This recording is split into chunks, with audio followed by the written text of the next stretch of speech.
Nag-iisang kaibigan na totoo. Yan ang tingin ni Ella sa kanyang kababata na si Mina. Isang babaeng palaging nakasuporta sa kanya, ngunit ang hindi niya alam ay may itinatago itong galit sa kanya. Dahil sa labis na kainggitan ni Mina, nagawa niyang siraan ang kaibigan at magpasakop sa mahika na magbibigay kasikatan sa kanya upang maging mas angat kay Ella. May mas masakit pa nga ba sa katotohanan na ang taong pinagkakatiwalaan mo ang siyang sisira ng wagas sa'yo? Imumulat ka sa katotohanan na ang pinakamasakit na pagtataksil ay manggagaling mismo sa taong itinuring mong nag-iisang kakampi. Hala, nakakatuwa naman. Iniimbitahan ako ni Marcos na lumabas kami bukas. Alam mo naman na crush ko siya, di ba? Ano sasabihin ko sa kanya? Tingin mo ba, maniligaw na siya sa akin? Pansin ko kasi noon pa lang na may pagtingin din siya sa akin eh. Mamaya mo na lang sagutin ang tanong niya. Dapat pag-isipan mong mabuti. Alam mo naman na sikat sa campus natin yang si Marcos. Mamaya pinagtitripang ka lang yan eh. Ayoko naman na makita kang umiiyak dahil lang sa lalaki. Baka mabatukan pa kita. Mukha namang matino siya. Saka noon pa man kilala natin siya, di ba? Wala naman ako narinig na issue niya. Ang bait niya kaya. Naalala ko pa nung doon pa sila nakatira sa tapat ng bahay namin. Hindi ba? Nakakalaro natin siya ng mga bata pa tayo. Alam mo, marami kang hindi nalalaman. Naririnig ko nga sa mga tao sa campus na babaero yang si Marcos. Alam mo ba nakabuntis siya noon, tapos hindi niya pinanagutan. Saka, iba-iba ang babae niyan kada linggo. Huwag ka na makisama sa kanila. Piliin mo naman yung mga lalaking dinedate mo, kasi kung sino-sino na lang sinasamahan mo lumabas. Hindi naman ako nakikipag-date sa iba. Saka, mukha namang hindi ganong klase ng tao si Marcos. Subukan ko na lang. Coffee date lang naman eh. Di kung hindi kami mag-click, okay lang din. Wala naman mawawala. Kasi kung single naman talaga siya, single din naman ako. Napangiwi na lang si Mina nang sabihin ito ng kaibigan niya. Habang kumakain ng dalawa, hindi mapigilan ni Ella na tumingin sa kanyang cellphone at bahagya na napapangiti pa. Malamang ay nakakatanggap na naman ito ng mga papuri sa kanyang mga tagahanga, habang si Mina ay walang natatanggap na mensahe sa kahit na sino. Tiningnan niya pa ang cellphone niya na para bang umaasa na may magtatapat din ng pag-ibig sa kanya.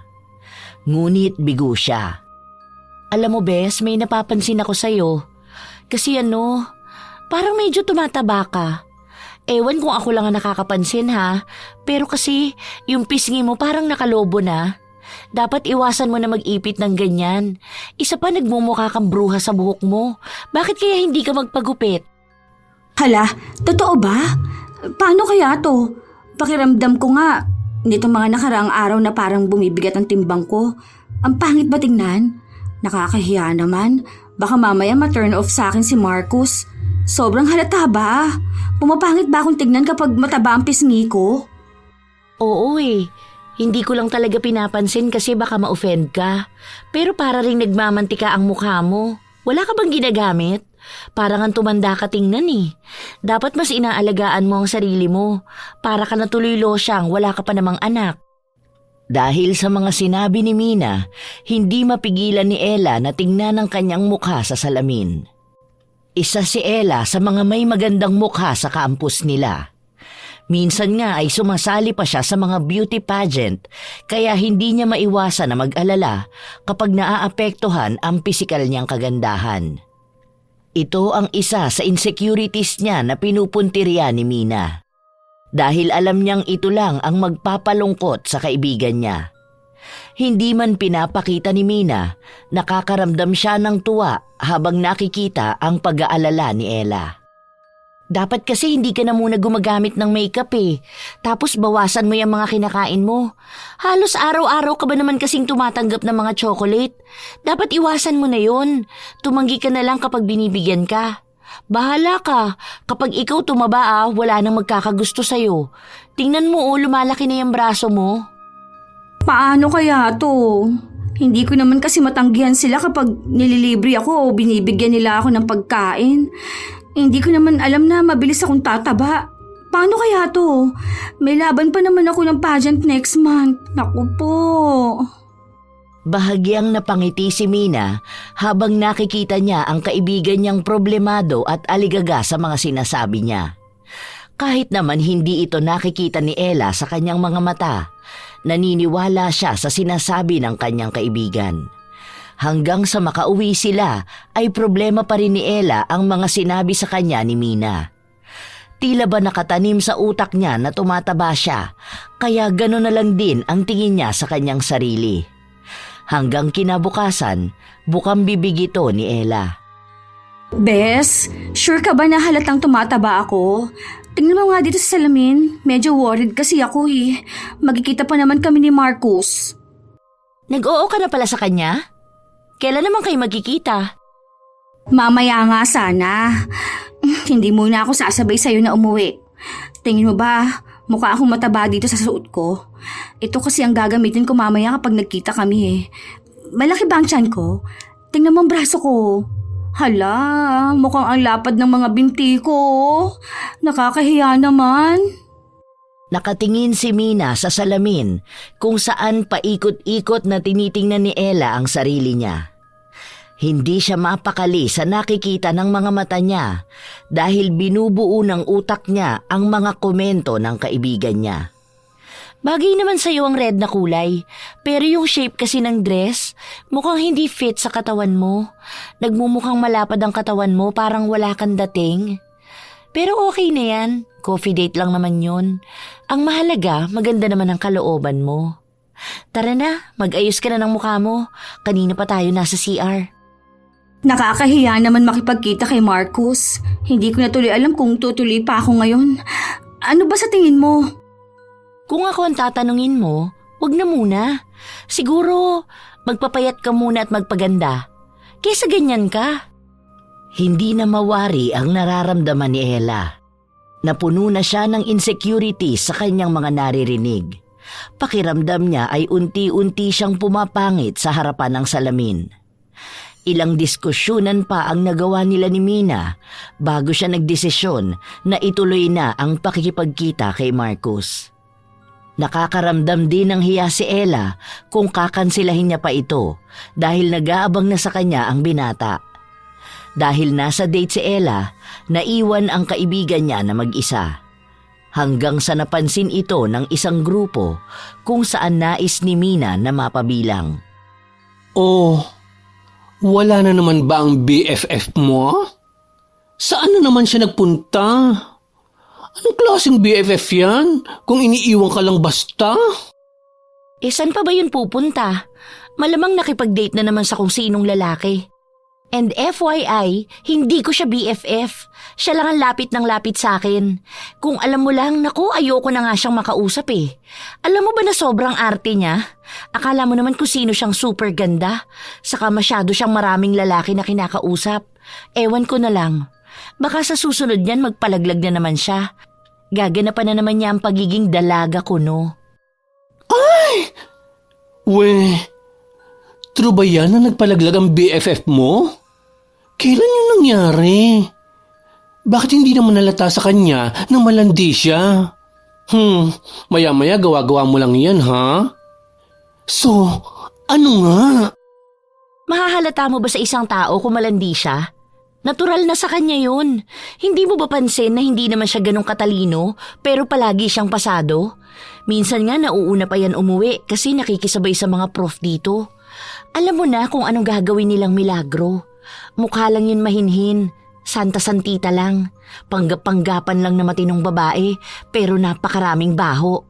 Mukhang aabutin tayo ng magdamag kapag sinabi ko sa inyo isa-isa. Ay, go girl! Sabihin mo isa-isa, handa ako mag-overnight dito. Basta pagdating sa mga chismis, hindi ako magpapahuli. Go! Nagsimula na si Mina na siraan ang tinuturing niyang kaibigan. Naglabas siya ng mga kwentong mukhang kapani-paniwala sa mga nakakarinig nito. Dahil siya lang naman ang kinakaibigan ni Ella, wala sa kanila ang nakakaalam ng tungkol sa buhay ng dalaga. Kaya madaling paniwalaan ang mga lumalabas sa bibig ni Mina. Idagdag pa sa kung paano siya magkwento, talagang masasabing totoo ang mga ibinabalita niya. Hindi yan chismis ha? Ang chismis pwedeng totoo, pwedeng hindi. Ang sinasabi ko ay totoong nangyayari sa buhay ni Ella. Ako lang ang nakakaalam nun, pero dahil mga kaibigan ko kayo, sasabihin ko rin sa inyo. Para naman hindi kayo magmukhang walang alam. Mabiktima pa kayo nun. Pero talaga ba? Bakit si Marcus pa ang napili niyang landiin? Ang sabi mo, may sugar daddy siya. Tapos, gusto niya rin makuha si Marcus? Naku, ang kati naman masyado ng babae na yon. Paano mo natitiis na kaibiganin yon? Kasi sa totoo lang ha, prangka akong tao. Hindi ako makikipagkaibigan sa mga makakate at may bahid ng karumihan ng pagkatao. Wala naman ako magagawa. Siya ang kusang lumalapit sa akin. Minsan nga iniiwasan ko na siya pero lapit ng lapit sa akin. Paano nga ba naman siya magkakaroon ng kaibigan? Baka bigla pang mang-agaw ng jowa. Kaya kayo, ingatan niyo mga BF niyo. Baka makuha yan ni Ella. Simple lang yun gumalaw pero matinik. Literal na lintayon. Talagang sipsip kung sipsip. Ingat-ingat ha. Basta ako binabalaan ko lang kayo dahil concerned din naman ako sa inyo. Ay! Nakakalorky! Hindi ko expected na ganyang klase ng babae si Ella. Mukha talaga siyang anghel sa amo ng mukha niya. Well, sa bagay, ang sabi nga nila, ang madalas na gumagawa ng kasalanan ay ang mga mukhang anghel. Ay, grabe na talaga ang mga tao. Hindi mo aakalain ang mga tinatagong baho. Nagpatuloy ang usapan nila patungkol kay Ella. Mga kwentong inimbento lang naman ni Mina para makuha ang atensyon ng mga tao sa paligid niya. Nang matapos makipagkwentuhan ni Mina ay umuwi na rin siya. Magaan sa pakiramdam niya kapag may mga masasamang sinasabi ang mga tao sa kanyang kaibigan. Wala naman siyang pakialam dahil siya lang naman ang nakakarinig ng mga yon. Wala rin namang magtatangka na magsabi kay Ella ng mga pinakalat niya dahil mas pinaniniwalaan siya ng kaibigan niya kaysa sasabihin ng ibang tao. Kaya panatag ang kalooban ni Mina na kaya niyang malusutan kung sakali man na may magsusumbong kay Ella. Kinabukasan, magkasabay na pumasok ang dalawa. Kumusta? Anong nangyari sa date nyo? Naging masaya ka naman ba? Ayun, ang saya niya kasama. Ang funny niya pala kausap. Then, confirmed ko na rin na single siya. Sa katunayan, nanliligaw na nga siya sa akin. Sasagutin ko to sa mga susunod na buwan. Ito na yun. Crush na crush ko pa naman siya dati. Tapos, alam mo ba, nawala akong ibang narinig sa kanya kundi puro compliments. Nanonood pala siya ng mga pageants ko. Tapos, manonood din siya next month. Mas lalong araw akong gumaganda. Nag-congrats pa nga siya dahil nanalo ako last pageant ko, di ba? Tapos bagay daw sa akin ang suot ko kahapon. Sus, naniwala ka naman sa sinabi niya. Ganyan talaga ang mga lalaki. Sa una lang yan magiging ganyan sa'yo. Mag-ingat ka dyan sa lalaki na yan ha. Alam mo naman na ang gusto ko lang maging maayos ka. Suportado ako sa lahat ng gusto mo. Pero mukhang ikaw ang hindi naniniwala sa akin. Tapos tingnan mo pa yung mukha mo, ang daming tigyawat. Hindi naman daw ako mukhang mataba. May mga tigyawat talaga ako ngayon kasi magkakaroon na ako eh. Mawawala rin naman tong mga to, saka iniingatan ko naman ang sarili ko. Diba, may parating akong pageant. Ewan ko, pero sige, ikaw ang bahala. Buhay mo naman yan eh. Basta sinabihan na kita tungkol kay Marcus. Huwag ko lang malalaman na sinasaktan ka niyan dahil kung hindi, malalagot talaga siya sa akin. Ayoko nasasaktan ng BFF ko ha. Sabihan mo lang ako kapag may problema. To the rescue ako. Salamat, Bes. Mabuti na lang talaga may kaibigan akong katulad mo. Alam mo, para na talaga tayo mag-sister, no? Ang tagal na natin na magkaibigan, kaya ayoko na rin maghanap ng ibang magiging kaibigan kasi mamaya pinaplastic lang nila ako. Hindi katulad mo na prangka magsalita. Love you, Bes. Ang swerte ko dahil nagkaroon ako ng kaibigan na katulad mo. I love you too, Bes. Tara na, bilisan na natin maglakad. Baka anong oras na tayo makapasok sa klase. Mamaya na yung drama-drama natin.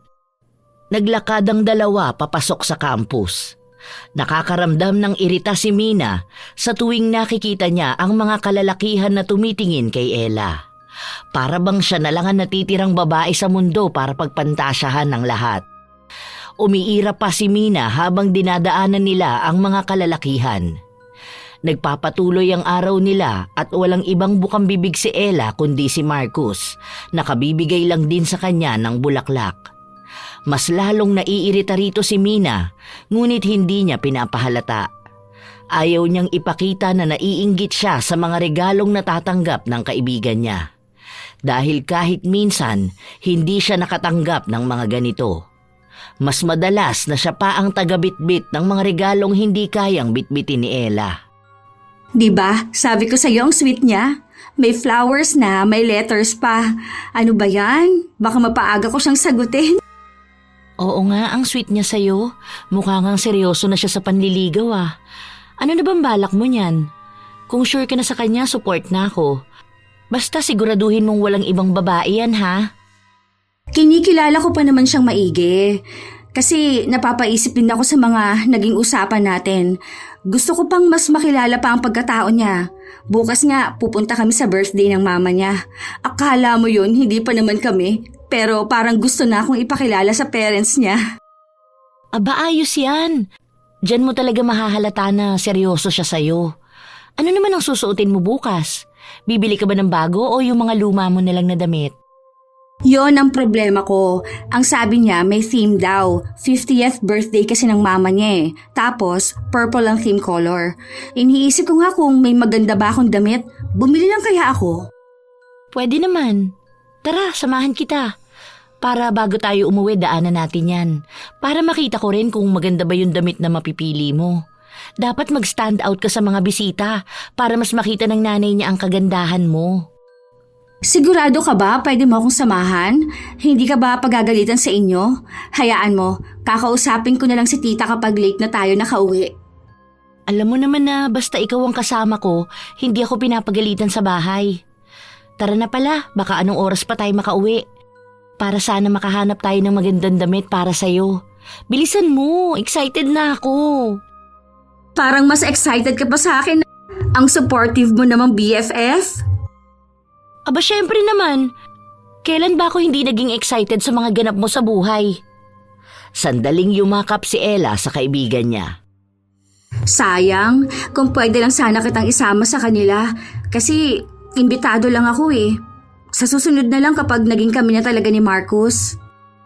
Ano ka ba? Hayaan mo na, wala yun. Hindi ko rin naman dapat makilala ang mga magulang niya. Sa'yo ang corona, kaya magpakitang gilas ka sa kanila ha. May ngiti sa labi, ngunit may inggit sa damdamin. Ito ang nararamdaman ngayon ni Mina. Pangarap niya rin na maka-attend sa magagandang event, ngunit hindi naman siya nakakasama sa mga ganong lugar. Kahit na may sama siya ng loob sa kaibigan, sinamahan niya pa rin ito sa mall upang pumili ng damit na isusuot nito. Ayaw niyang mahalata ni Ella na may tampo siya sa buhay na tinatamasa nito. Ayan, maganda yan, bagay sa'yo. Natatakpan ng taba ng tiyan mo. Hindi masyadong halata. Tapos nakakover din yung braso mo. Bakit? Kapag fitted ba masyadong halata ang tiyan ko? Mas gusto ko pa naman yung isa. Oo eh. Saka mukhang hindi naman maganda na pupunta ka ng party ng parents ni Marcus. Tapos ganun ang suot mo. Mas maganda nga yung simple lang eh. Kasi para ka nagtatrabaho sa bar kapag yung isa ang sinuot mo. Hindi bagay sa'yo. Pero ang buong katotohanan ay mas nangingibabaw ang kagandahan ni Ella sa isang damit. Pinapapangit lang talaga ng dalaga ang tingin dito para hindi ito piliin ng kaibigan. Sa bagay, tama ka naman. Ikaw, kumuha ka na ng damit mo dyan. Ako na magbabayad. Libre ko na sa'yo para sa pagsama mo sa akin. Dali na, huwag ka na mahiya. Marami dyan na magagandang damit for sure bagay yun sa'yo. Noong una ay hindi pa kumuha si Mina, ngunit mapilit ang kaibigan niya. Binilhan siya ng 2 pares ng damit. May binili pa sila na pares ang disenyo, magkaiba lang ng estilo. Para bang kapag sinuot nila ito ay para silang kambal. Salamat dito, Bes. The best ka talaga. Ginastusan mo pa talaga ako. Ano ka ba? Wala yon. Sa susunod na gala natin, suotin mo yung isang binili natin. Para twinny tayo. Ang cute siguro tingnan yan, parang tayo magkapatid, ano?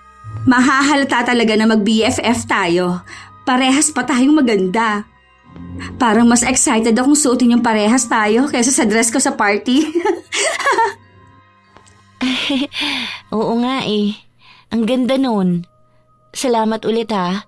Sana masuot na natin yon para maipakita natin kung gaano tayo kaganda. Nagpapatuloy ang mga araw kung saan nagiging abala na rin si Ella sa pakikipag-date kay Marcus. Kaya napapadalas na naiiwang mag-isa si Mina. Ayaw niyang sumama sa kaibigan niya dahil doon lang napapamukha sa kanya na para bang walang taong nagkakagusto sa kanya. Mas lalong nagbibigay ito ng galit sa kanyang dibdib.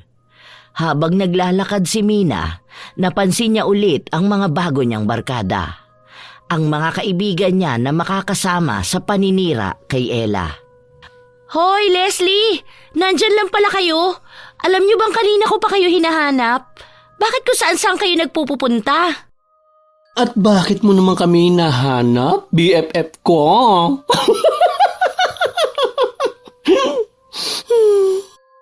Baliw ka, wag mo nga akong tawagin na BFF. Nakakairita yan. Nakakadiri pa nga na mag-twinny daw kami.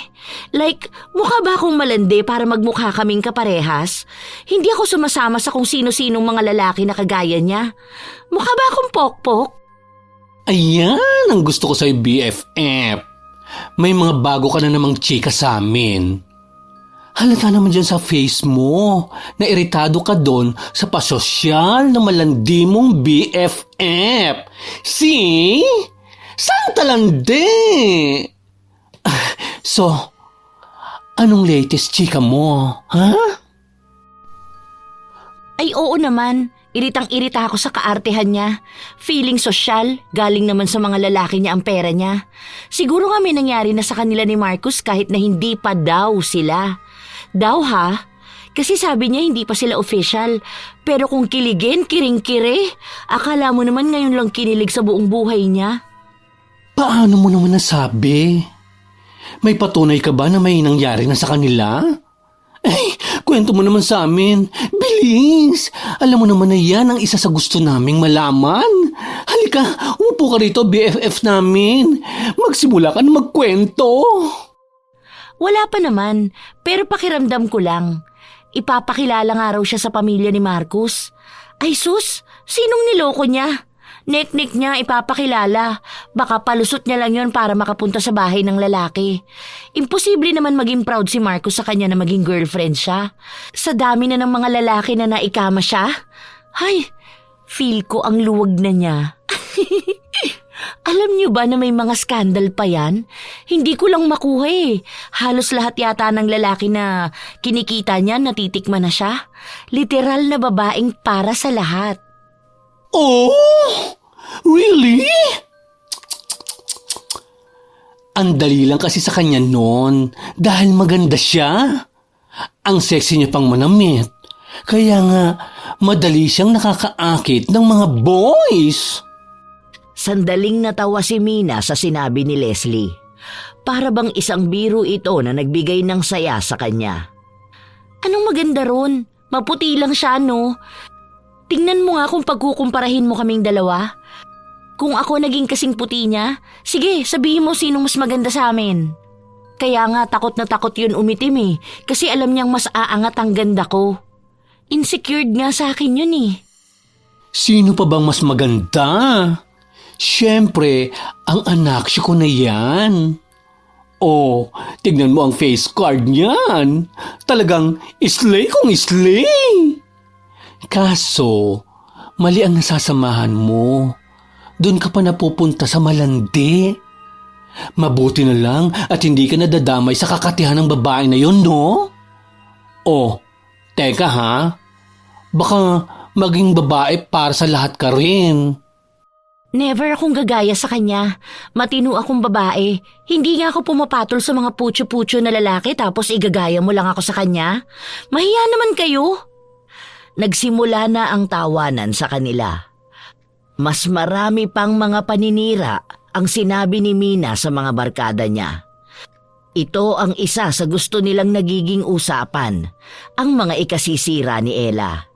Kung saan malaya nilang malalait ang babaeng itinuturing na kaibigan ni Mina kapag kaharap lang. Dumadalas na ang pagsama ni Mina sa mga barkada niya kung saan mas nakakaramdam siya ng kasiyahan. Dahil ang galit niya kay Ella ay galit din ng mga barkada niya. Isang Sabado, nananahimik si Mina sa loob ng bahay nila nang makarinig siya ng katok. Sandali lang! Sino yan? Ha? Oh, Ella! Anong ginagawa mo rito? Teka, umiiyak ka ba? Tara nga dito sa loob. Anong nangyari sa'yo? Bes, may naninira sa akin sa social media.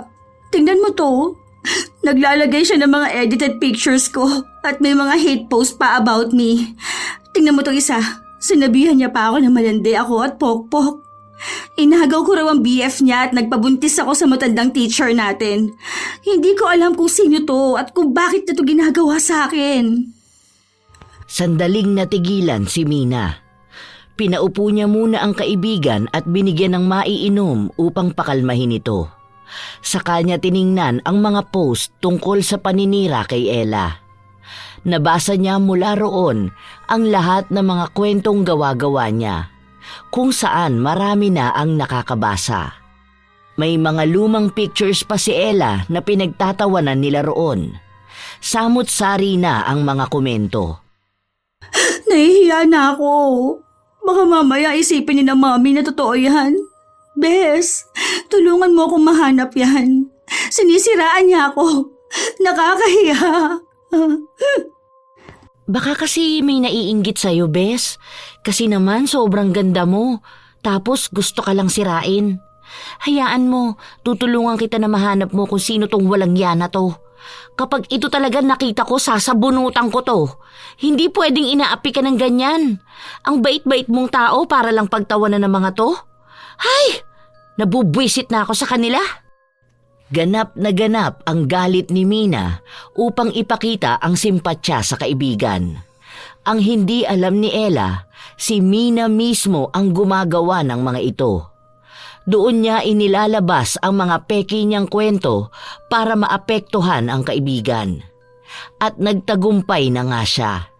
Kumakalat na sa nakararami ang mga maling balita tungkol kay Ella. Marami na ang naiinis sa kanya at ang mga galit na yon ang tunay na kasiyahan ni Mina. Masama ba akong tao, Bes? Bakit kailangan akong siraan? Hindi ko matanggap.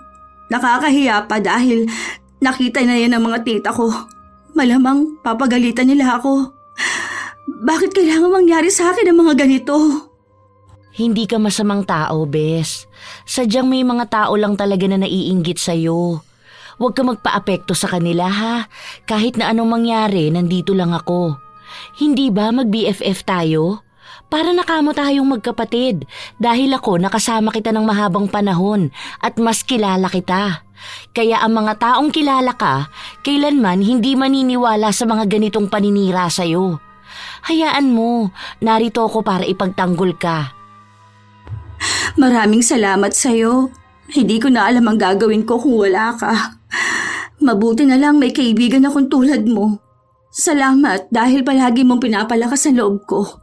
Salamat talaga, palagi kang nandyan sa tabi ko. Hindi ko alam kung paano kita mapapasalamatan sa lahat ng mga kabutihan mo sa akin. Ano ka ba? Hindi mo na kailangang suklian ang kabutihan ko sa'yo. Tunay akong kaibigan at kahit na kailan, hindi ako humihingi ng kapalit. Iisa lang naman ang gusto ko, ang maging maayos ka. Ang maging maayos tayong dalawa. Promise mo sa akin na walang iwanan, ha? Ikaw lang ang taong maaasahan ko. Ikaw lang ang taong naging kakampi ko. Promise, walang iwanan. Mahigpit na yakap ang iginawad ni Ella sa kaibigan niya. Habang irap naman ang naging tugon ni Mina. Lahat ng mga lumabas sa bibig niya ay pawang kasinungalingan. Dahil ang katotohanan ay nais niya itong mapabagsak. Pagod na siyang maging pangalawa lang sa linya. Gusto niyang maging sentro din ng lahat. Ang maranasan, ang mahalin at hangaan ng mga tao. Kaya lahat ay gagawin niya para lang sa ikasisira ng kaibigan niya. Nagpapatuloy ang mga paninira na post kay Ella. Pero ang tangi lamang ipinapayo ni Mina ay wag na niyang pansinin yun.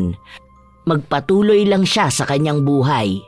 Na para bang nagbibigay siya ng motivation sa kaibigan na siya rin naman sinisiraan niya. Nakita niyo na ba yung mga post sa kanya? 'Di ba? Totoo naman talaga yung mga yun. Sabi ko sa inyo eh. Ngayon, mas naniniwala na kayo sa akin. Ikaw siguro ang gumagawa nun, no? Ikaw lang naman atang nakakaalam ng mga ginagawa ni Ella. Sige, aminin mo na ikaw talaga ang gumagawa ng account na yon para masiraan mo siya. Hoy, hindi no. Bakit ko pa siya pag-aaksayahan ng oras? Ang dami kong ginagawa. Saka hindi lang naman ako ang nakakaalam ng mga baho ng babae na yun. Marami na talaga ang naiinis sa kanya. Ang dami na niyang inagaw na lalaki ha. Hindi ko kasalanan kung malandi siya tapos may paiyak-iyak pa siya sa akin na nasasaktan siya. Gusto ko nga sanang barahin na, ay, naiiyak pa lang malandi. Kaso pinigilan ko na lang ang sarili ko. Inaalala ko kasi ang mararamdaman niya. Parang tanga nga siyang umiyak, hindi bagay. Oh, so ano naman na ang balita sa kanila ni Marcus? Tunay ba yung nasa post na nahuli siya ni Marcus na may ibang kasamang lalaki? Sila na ba ni Marcus? Ang tagal mo naman magbalita sa amin. Oo, sila na ni Marcus. Hindi naman siya gaanong nagkukwento tungkol sa kanila ni Marcus. Pero dun sa lalaki na nakakasama niya, oo, nasasabi niya sa akin. Sabi niya pa nga, mas magaling yun kaysa kay Marcus. Gwapo lang daw talaga si Marcus, pero hindi magaling. Kaya halatang dismayado siya. Sa katunayan nga, matanda na yung lalaki. Hindi halata na mahilig siya sa mga uugod-ugod na, no? Mas mapera kasi yun. Ay, totoo ba? Varsity pa naman si Marcus. Sa totoo lang ha, crush ko kasi yon. Tapos, hindi naman pala magaling. Totoo ba yung mga sinasabi mo? Baka mamaya, eme-eme mo lang yung kay Marcus. Oo, kaya ang gamit niya lang kay Marcus, fame. Tingnan mo, naglalaro na naman siya ng ganda-gandahan kapag kasama yung lalaki na yun. Halata rin naman na tinitikman lang siya. Ewan ko ba dun? Masyadong patay na patay sa kanya si Marcus, samantalang ilang beses na yung nagpalaglag para lang matawag na dalaga. Ikaw, palagi mong pinagdududahan ng mga kwento ko. Inambaan pa ni Mina ang kausap niya, ngunit hinawi lang ni Leslie ang kamay nito para magpatuloy sa kanyang tanong. Bakit ba niya pinapalaglag? Hindi ba siya kayang panindigan? Sa bagay, nag-aaral pa kasi siya. Malamang anak yun ng lalaking ginawa siyang kabit. Ano ka ba? Kabit yang si Ella. Ilang matatandang may asawa na ang kinakalantari niyan. Hindi halata no. Ako din naman kung tatanungin mo ko, hindi ko rin naman inaasahan yun. Kundi lang ako naging BFF ko no, hindi ko pa malalaman. Iisipin ko pang pinong babae siya. Parang dalagang Pilipina, yun pala dala na. Ay, ang hirap talaga maging kabit. Pero dun siya masaya kaya hinahayaan ko na lang. Habang nagkukwento si Mina ng mga kasiraan ng kaibigan niya, panay sila tawanan. Ginagaya niya pa kung paano umiyak si Ella nung araw na yon. Pinagtatawanan niya rin ang mga naging payo niya rito. Hindi niya masikmura na nagagawa niyang maging plastic sa harap ng babaeng kinaiinisan niya. Matagal na niyang ginagawa ito at nakakaramdam na siya ng pagod. Ngunit hindi niya malayuan si Ella dahil marami siyang nagiging pakinabang dito. Tinutulungan kasi siya ni Ella sa pag-aaral niya dahil hindi na siya magawang sustentuhan ng kanyang mga magulang. Kaya titiisin niya ang pakikisama rito hanggang sa makapagtapos siya ng pag-aaral. Habang nakatambay mag-isa si Mina, napansin niyang palapit sa kanya si Lester, ang matagal na niyang hinahangaan na binata. Hey, kumusta? Bakit mag-isa ka ata ngayon? Nasaan si Ella? Bakit hindi mo siya kasama? Ah, wala. Nasa boyfriend niya. Ano palang ginagawa mo rito? Parang napapadalas na kitang nakikita sa paligid ah. Hindi ka na masyadong busy sa ginagawa mo sa buhay mo. May nobyo na si Ella? Kailan pa? Sabi ko naman sa'yo na ilakad mo ako sa kanya. Naunahan pa tuloy ako ng iba. Ang hina mo naman eh. Kung noon mo pa ako nilakad, sana kami na ng pinakamagandang babae sa campus. Dahil sa narinig ni Mina, unti-unting nawala ang ngiti sa kanyang labi. Muli siyang nakaramdam ng galit sa kaibigan. Maging ang lalaking gusto niya, hindi niya kayang makuha dahil ang kaibigan niya ang napupusuan nito. Ano? Pati ba naman ikaw manghang-mangha sa kanya? Lahat na lang ba ng lalaki? Para namang masyadong santa ang tingin niyo sa kanya? Pag-agawan niyo na siyang lahat. Medyo nagbago ang tono ng boses ni Mina, kung saan napansin nito ng kausap niya. Nagagalit ka ba? Hindi. Bakit naman ako magagalit? May dapat ba ako ikagalit? Di ba wala naman? Wala naman kasi akong karapatan. Sa bagay, wala nga. Akala ko kasi galit ka na sa akin. Nagtaka lang ako, parang may iba sa tono mo. Oo nga pala. Kumusta pala ang kaibigan mo? Kasi nakita ko yung mga post ng paninira sa kanya. Grabe ang gumawa nun. Siguro, inggit na inggit yun kay Ella, no? Sa bagay, sino ba naman ang hindi maiinggit sa kanya? Nasa kanya na ang lahat. Maganda, mabait, matalino, sikat. Tapos, galing pa sa marangyang pamilya. Siguro yung naninira na yun sa kanya, malungkot ang buhay nun. Baka walang nagmamahal, ganun. Baka hindi nagugustuhan ng crush niya. Baka pangit yun. Kapag nakita ko talaga kung gaano kapangit yung naninira kay Ella, talagang kawawa sa akin yun. Siya ang ipapahiya ko sa lahat. Inaaway niya masyado ang Ella ko eh. Grabe ka naman manlait. Malay mo naman may mga nalalaman talaga siya tungkol kay Ella. Bakit? Sinasabi mo ba na totoo ang mga pagbibintang niya? Halata naman na hindi magagawa yun ni Ella. At saka, sa'yo pa talaga nang galing yan? Hindi ba dapat mas galit ka? Oo nga, mas galit ako. Ang sabi ko nga sa kaibigan ko kapag nakita ko yon, talagang kakalbuhin ko. Minsan lang naman napapaisip ako. Hindi rin naman sa hinuhusgahan ko ang kaibigan ko ha. Pero paano kung totoo naman, di ba? Hindi yun totoo. Ano ka ba? Hindi magagawa ni Ella na maging kabit. Ang tinong babae nun.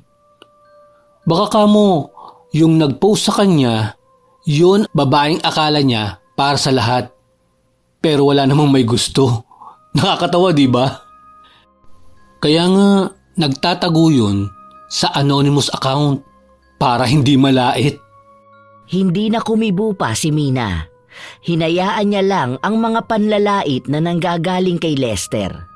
Hindi man niya aminin, nakakaramdam siya ng sakit dahil hindi naman siya kilala ng binata, kaya bakit ganun ito makapagsalita? Halos lahat na ng panlalait ay nasabi na ni Lester. Huwag na nga natin yan pag-usapan. Kami nga ni Ella hinahayaan na lang namin tapos ikaw panay ka pa open ng topic na yan. Hayaan mo na yun, mananahimik din naman siguro yun. Baka kapag hindi na natin yun pinansin, kusa na rin siyang mananahimik. Sa bagay, sige, una na ako. Wala naman pala si Ella eh. May nobyo na pala siya. Mag-aabang na lang ako kapag naghiwalay na sila. Balitaan mo ako ha. O sige, ingat ka sa pag-uwi mo. Walang amor na naramdaman si Mina sa kanyang crush. Para bang kinakausap lang siya nito dahil lang sa kaibigan niya. Kahit naman noon pa man, kinakausap lang siya ng mga lalaki kapag patungkol ito palagi kay Ella. Kaya nga madalas ay nais niyang wala ang kaibigan sa tabi niya para maging malaya naman siyang makakilala ng ibang tao sa buhay niya. Hindi palaging konektado sa kaibigan. Puro na lang Ella. Wala na akong ibang narinig kundi Ella, Ella, Ella. Pati ba naman ang crush ko, siya pa rin ang gusto? Hay, bakit ba kahit anong paninira ko sa kanya, hindi ko siya magawang tapatan? Nakakainis na! Padabog na umalis si Mina sa kinauupuan niya. Dahil mag-isa lang naman siyang uuwi, nagpasya na siyang maglakad. Habang naglalakad siya, puno ng sama ng loob ang nararamdaman niya. Hanggang sa matapat siya sa isang tindahan na bago lang sa paningin niya. May mga herbal, kandila, medalyon at sari-saring kakaibang tinda ang matandang babae. Ano yan? Bakit may mga ganyan ka? Meron ka ba diyang tinitinda na magpapaakit sa lahat ng mga taong nakapaligid sa akin? Natawa pa si Mina habang tinatanong ito. Dahil akala niya ay hindi seryoso ang matandang babae. Ngunit tinanong siya nito kung anong klaseng panghalina ba ang nais niya. Sinabi ni Mina na panghalina na gustuhin siya ng mga taong nakapaligid sa kanya. Kaya binigyan siya ng babae ng isang maliit na garapon. May laman yung kulay asul na tubig. Ang payo sa kanya ng babae ay ilagay niya ito sa kanyang pabango. Sa ganung paraan, sino mang tao ang makakaamoy ay magiging maamo sa kanya. Tinanggap ito ni Mina. Ano ba to? Bakit ba ako nagpapapaniwala sa matandang yun? Makakatulong ba sa akin kapag ginamit ko to? Well, wala naman sigurong mawawala. Sa pabango ko naman ilalagay. Kinabukasan, maagang pumasok si Mina kung saan gamit niya ang pabango na nilagyan niya ng gayuma. Habang naglalakad siya papasok sa campus, napansin niya ang mga binata na nakatingin sa kanya. Kumakaway pa ang mga ito na para bang may magandang babae silang nakita. Anong nangyayari sa mga to? Bakit sila nakangiti sa akin? Oh, kumindat pa yung isa. Wala naman si Ella sa tabi ko ah. Weird naman ang mga to. Hindi pinansin ni Ella ang mga kalalakihan hanggang sa kinausap siya ng mga ito. Pinuri ang kagandahan niya. Doon lang napagtanto ni Mina na maaaring epekto ito ng pabango niya. Katulad ng sinabi ng matanda na kung sino man ang makakaamoy sa kanya ay makukuha niya ang amor.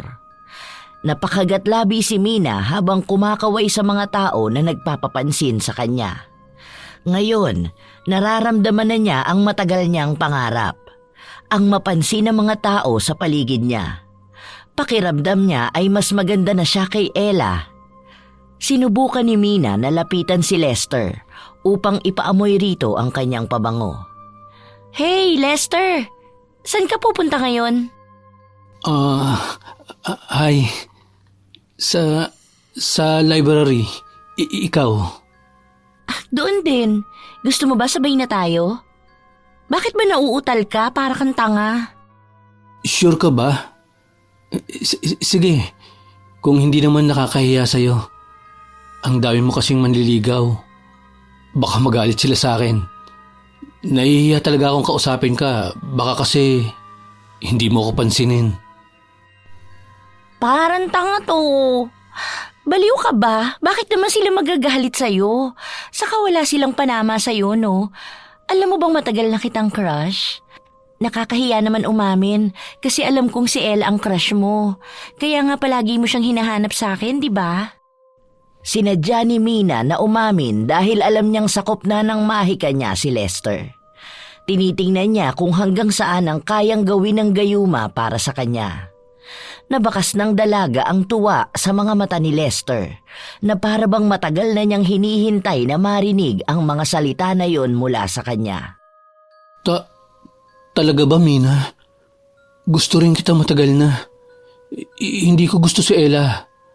Sa katunayan, ginagamit ko lang siya para mas mapalapit ako sa'yo. Ginagawa ko lang siyang dahilan para makausap ka. Pakiramdam ko kasi hindi mo ko papansinin. Okay, sige. Tayo na. Girlfriend mo na ako ngayon. Ha? Sigurado ka ba?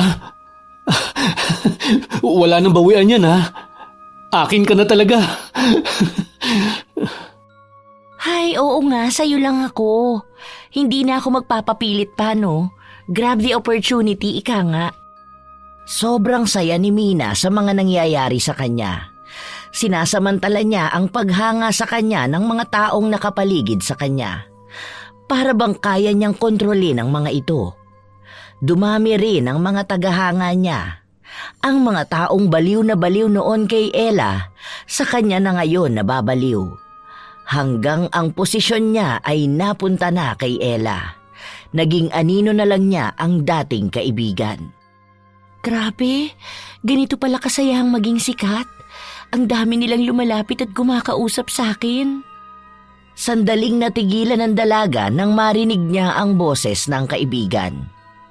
Mina, pwede ba tayo mag-usap kahit saglit lang? Para saan? Busy ako, aalis kasi kami ngayon ng friends ko. May party kaming pupuntahan eh. Hindi ka ba invited? Hindi eh. Saka hindi naman ako mahilig sa ganyan. Kailan ka ba pwede makausap? Kailangan ko lang kasi ng karamay. Karamay para saan? Marami kasi akong ganap ngayon.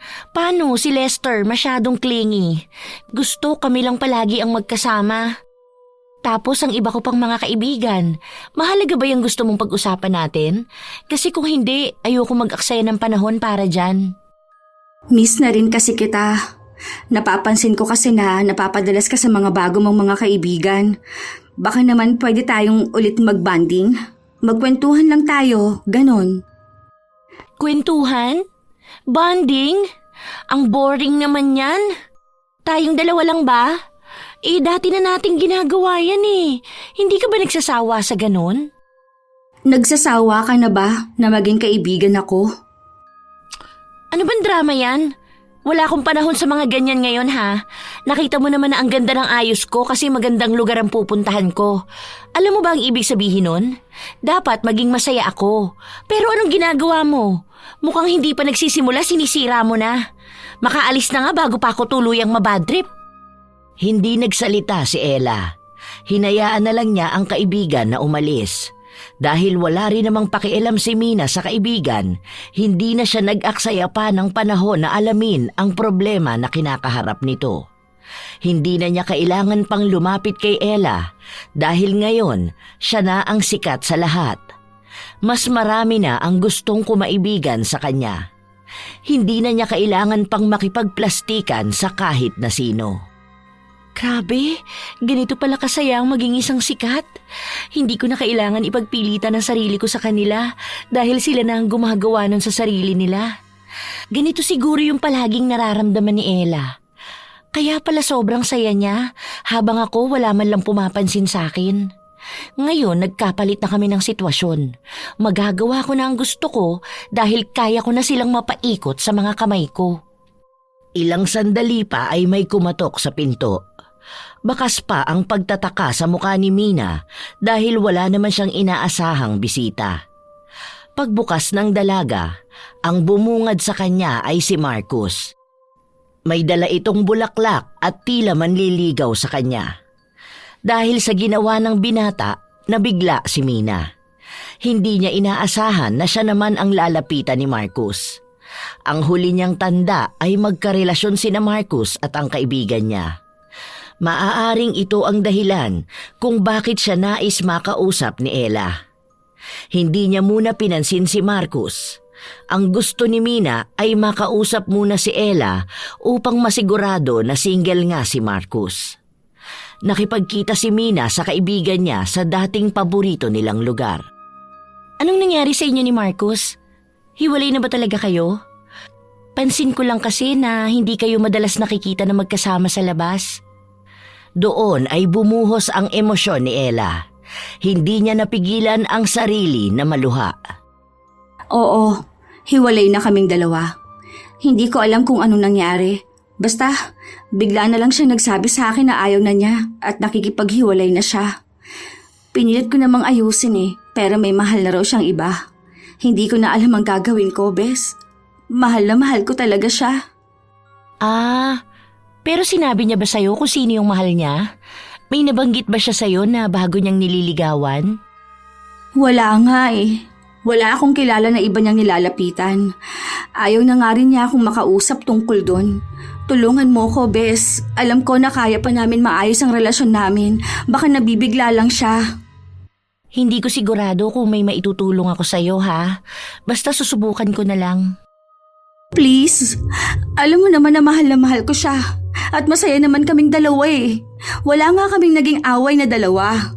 Basta bigla na lang siyang nanlamig sa akin at nakipaghiwalay. Baka kasi mahal na rin niya yung bago niya.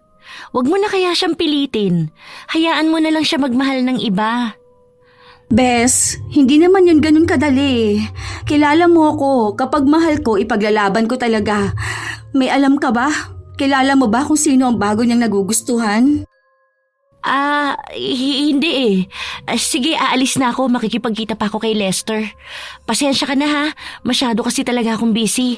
Ingat ka na lang pag-uwi, ha? Nagtangka si Mina umalis, ngunit pinigilan siya ng kaibigan niya. Mag-best friend pa rin naman tayo, di ba? Hindi naman yun magbabago, di ba? Hindi ako sigurado sa bagay na yan. Sige na, aalis na ako. Naging malamig ang pakikitungo niya kay Ella. Wala na siyang kailangan sa kaibigan kaya ayaw na niyang makipaglokohan dito na mananatiling matatag ang pagkakaibigan nila. Kahit na alam naman talaga ni Mina na peke lang ang lahat. Walang naging totoo sa haba ng panahon na yon. Ngayon pa ba niya ipagsisiksikan ang sarili niya kay Ella kung kailan natatamasa na niya ang kasikatan na matagal na niyang pinapangarap? Single si Marcus at nililigawan niya ako, pero boyfriend ko si Lester. What if pagsabayin ko silang dalawa? Mas masaya ata yun. Maganda naman ako at kaya ko silang mapasunod sa mga gusto ko. Hanggat may pabango ako, magiging mabango rin ang tingin sa akin ng lahat. Kaya ko silang kontrolin lahat. Ang saya nito. Pagpasok ni Mina, pinuntahan niya kaagad si Marcus at kinausap ito. Sinabi niya na papayag siyang maging nobya nito, ngunit kailangan muna nilang isikreto. Sa labas ay magkarelasyon sila. Habang sa loob ng campus ay silang dalawa ni Lester. Dalawang lalaki ang mapapasakamay ni Mina dahil sa kapangyarihan ng gayuma. Sa katunayan, hindi niya gusto si Marcus pero gusto niya itong gamitin laban sa kaibigan niya. Kapag nalaman ni Ella na may bago ng girlfriend ang ex niyang mahal na mahal niya, masasaktan nito.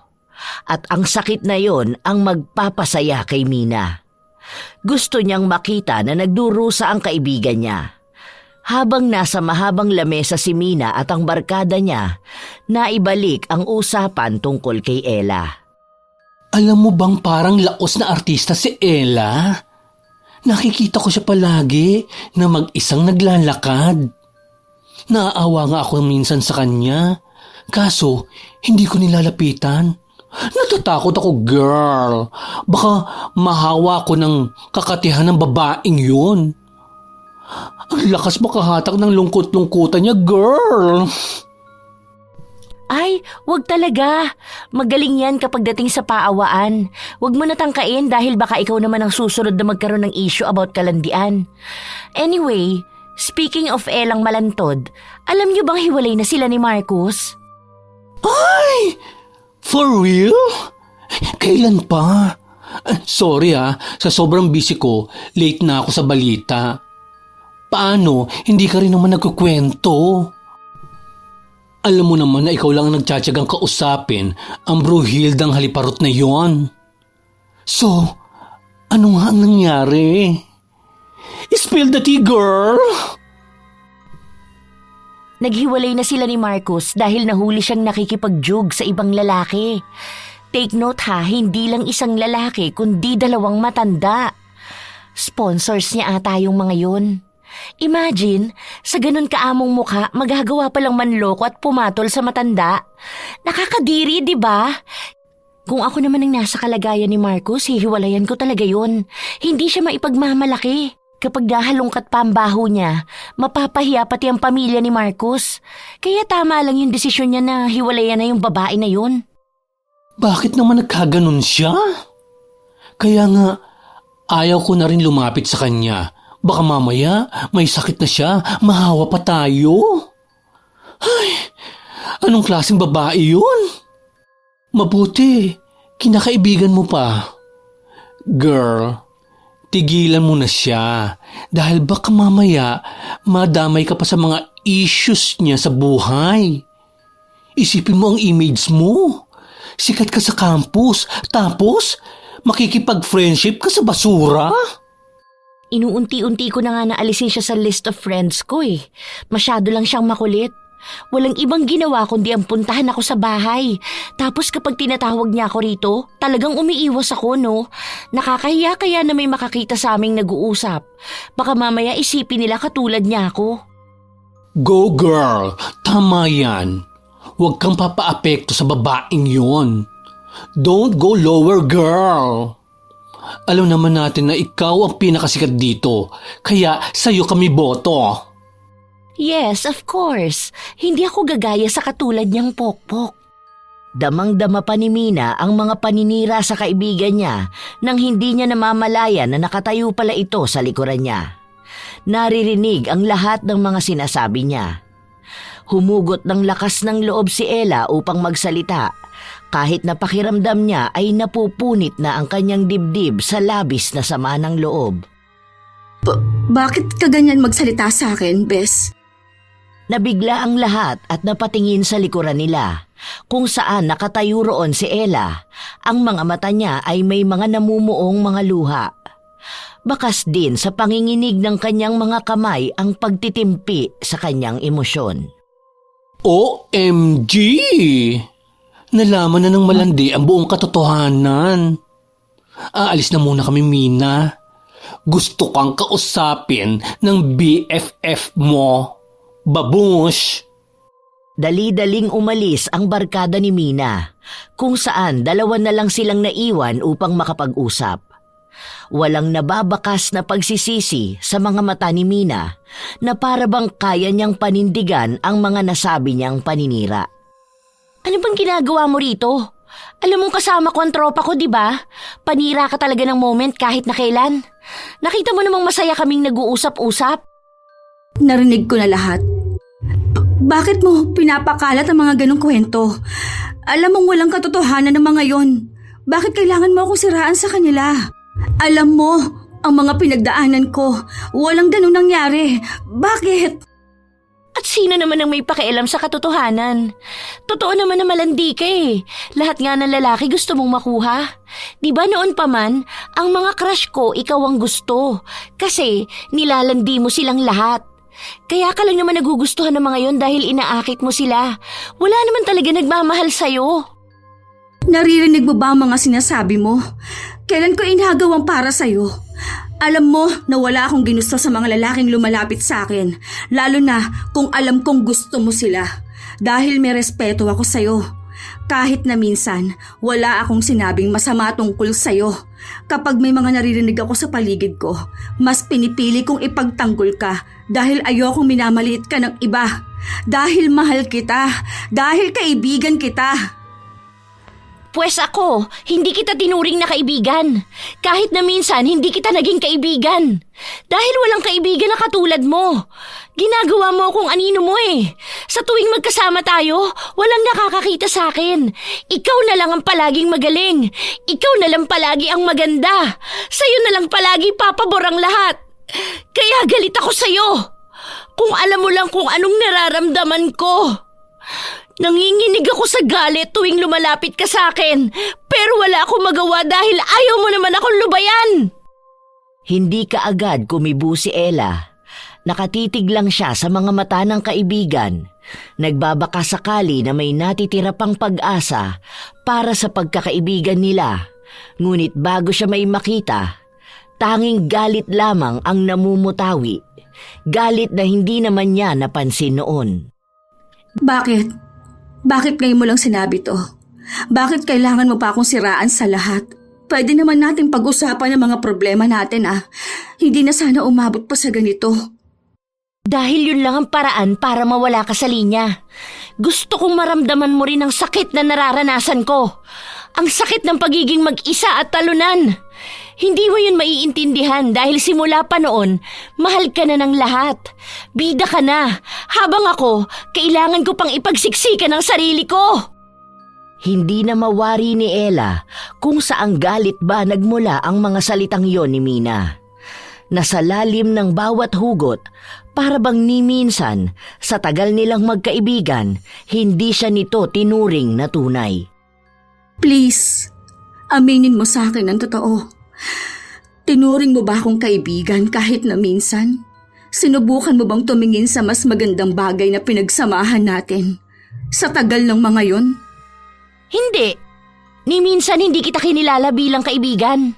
Sukang-suka ko sa sarili kong pinagtitiisang kita makasama ng mahabang panahon. Wala tayong magandang pinagsamahan. Dahil sa lahat ng yon, ikaw lang ang naging masaya. Peke lang lahat ng pinakita ko. Kaya ngayon na alam mo na, utang na loob. Layuan mo na ako. Huwag mo na akong kausapin kahit na kailan dahil hindi na kita kailangan. Nakukuha ko na ang pagtingin ng mga tao na matagal ko nang pinapangarap. Hindi ko na kailangan lumapit sa'yo. Tapos na lahat, Ella. Ayoko na. Matapos itong sabihin ni Mina ay nagmamadali siyang umalis.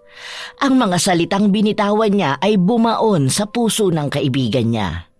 Ang bawat letra ay umuukit ng sakit, ngunit baliwala lang itong lahat kay Mina. Wala siyang naiwan kahit nakatiting na awa. Ngayon na nailabas na niya ang saloobin niya kay Ella, oras na niya upang damahin ang kasikatan na tinatamasa niya. Lumilipas ang mga araw, hindi na sila nag-uusap ni Ella. Para bang hindi sila magkakilalang dalawa. Hindi nagkikibuan at may kanya-kanyang buhay.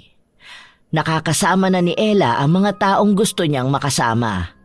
Nagpapakasarap siya kasama si Lester at paminsan ay si Marcus.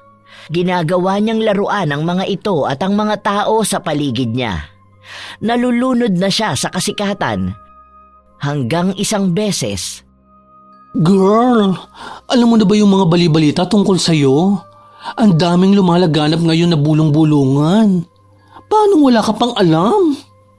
Tungkol sa akin? Anong balita ang kumakalat tungkol sa akin? Yes, girl. Alam mo ba na may nagpapakalat na malandi ka? Na iba-ibang lalaki ang kasama mo. Na hindi lang si Lester ang nobyo mo.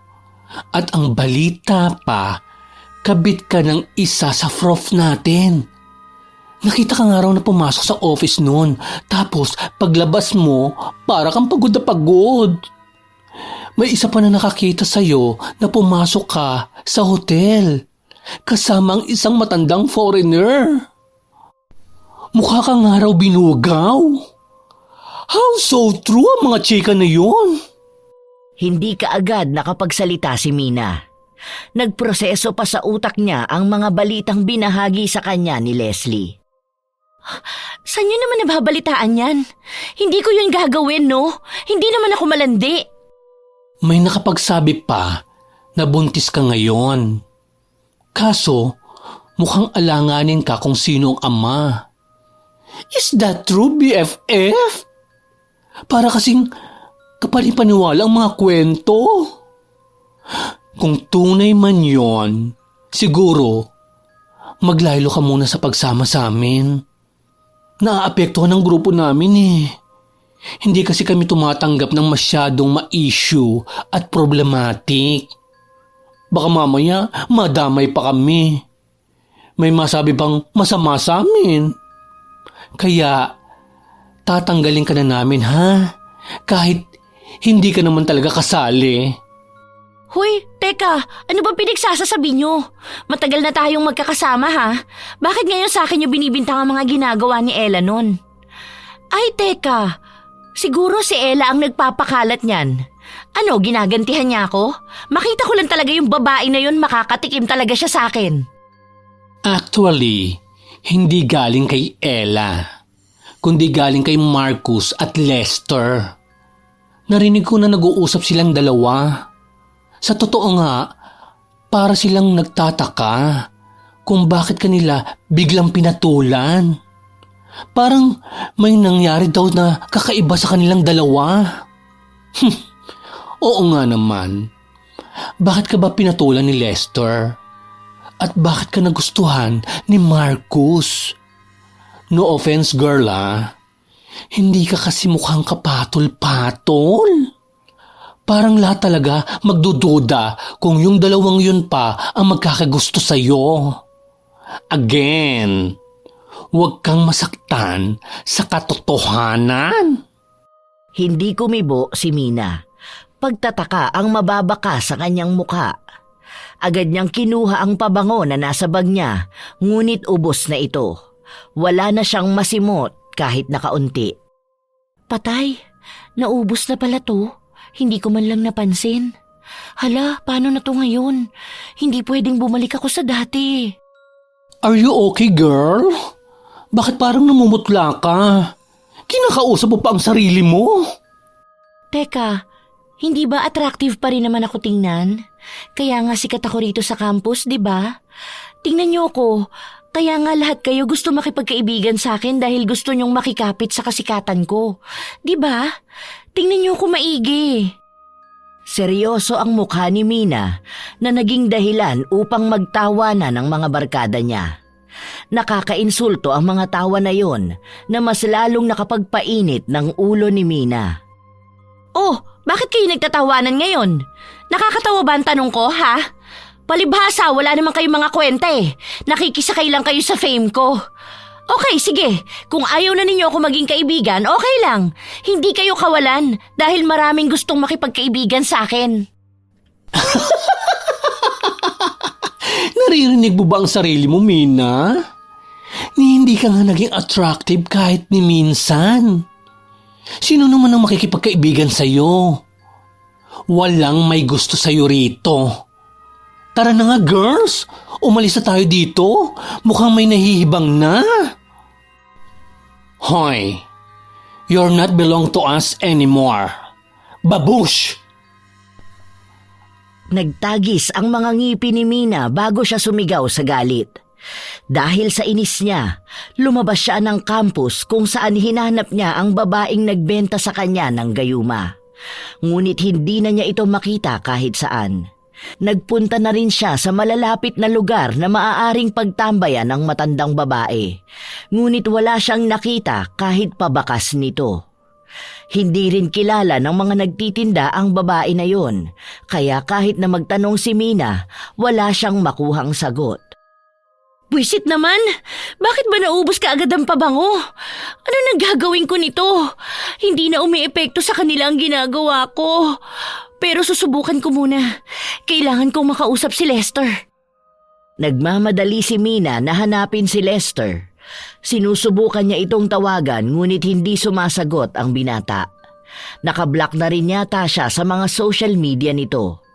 Sa pagkadesperada niya, kahit na may klase pa si Lester, tinawag niya ito. Lumabas naman ang binata na bakas ang inis sa mukha. Ano bang pinunta mo rito? Alam mo na may klase ko, pupunta ka pa rito. Nakakaistorbo ka kung alam mo lang.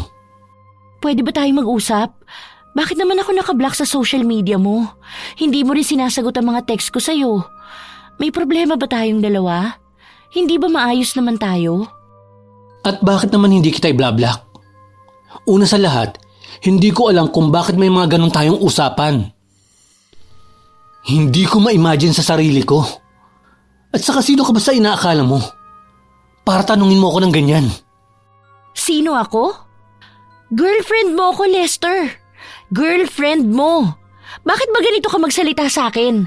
Para mo na rin hindi ginagalang ang pinagsamahan nating dalawa. Hindi ka agad nakapagsalita si Lester. Halata na kinokontrol niya ang sarili niya sapagkat may kakaibang galit siyang nararamdaman kay Mina. Isa ito sa epekto ng gayuma na ginawa sa kanya ng dalaga. Sa oras na mawala ang bisa ng gayuma, galit ang magiging kapalit ng pagmamahal na nararamdaman niya nung mga panahong nasa ilalim pa siya ng mahika. Babe, ano ba naman to? Pag-usapan natin to ng maayos. Parang awa mo na, wag mo naman akong ituring na iba. Hindi ba mahal na mahal mo ko? Naaalala mo ba ang mga ginagawa natin? Kung saan tayo nagpupunta? Ang mga nabuo nating pangarap? Ano, itatapon mo na lang ba yun na parang basura? Ano ba? Bitiwan mo nga ako? Kung alam mo lang kung anong pandidiri ang nararamdaman ko kapag naaalala ko ang mga yon. Basura naman talaga yon. Ni hindi ko nga maalala o maipaliwanag sa sarili ko kung bakit kita pinatulan at nagustuhan. Pwede ba? Lumayo ka na sa akin. Nakakahiya na sa mga nakakakita sa atin. Ayokong makita ka dahil galit lang ang nararamdaman ko sa'yo. Tigilan mo na ako ha? Dahil baka kung ano pang magawa ko sa'yo.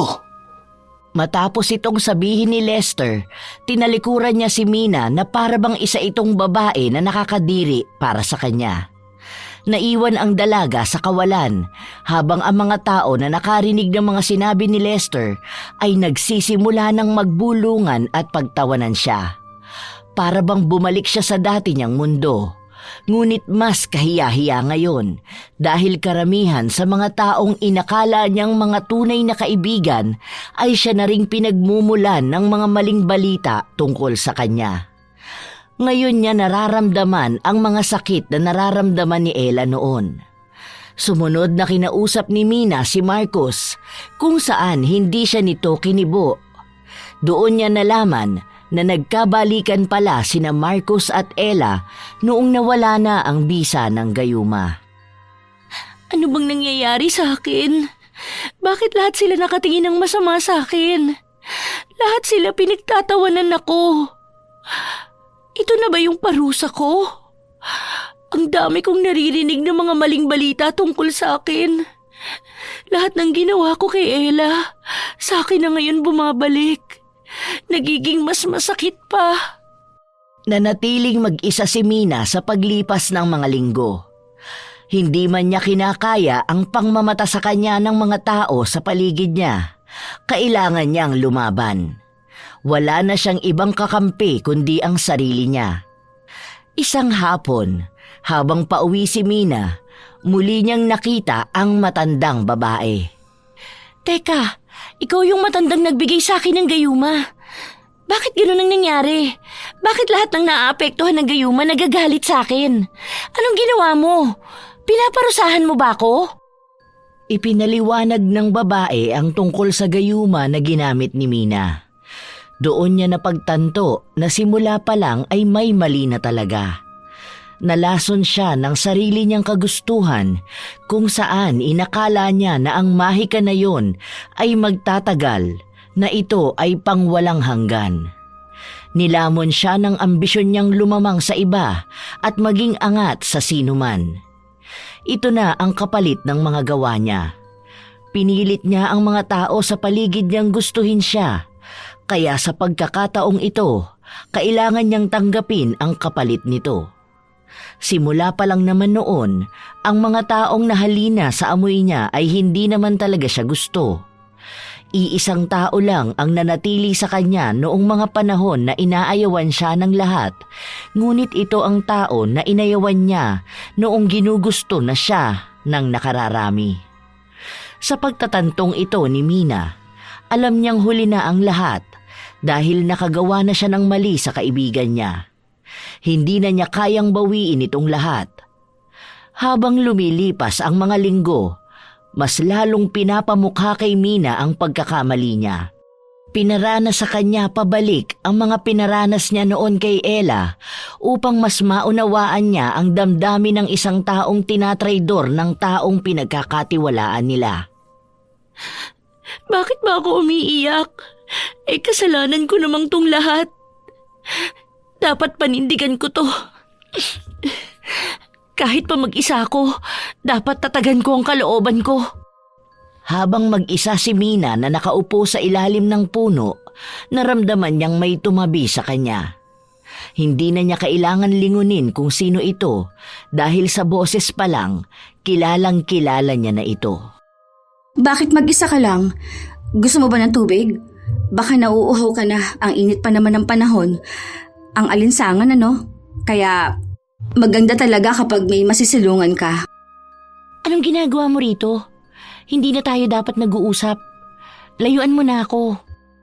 Nakikisilong lang ako sa ilalim ng puno. Masyado kasing mainit.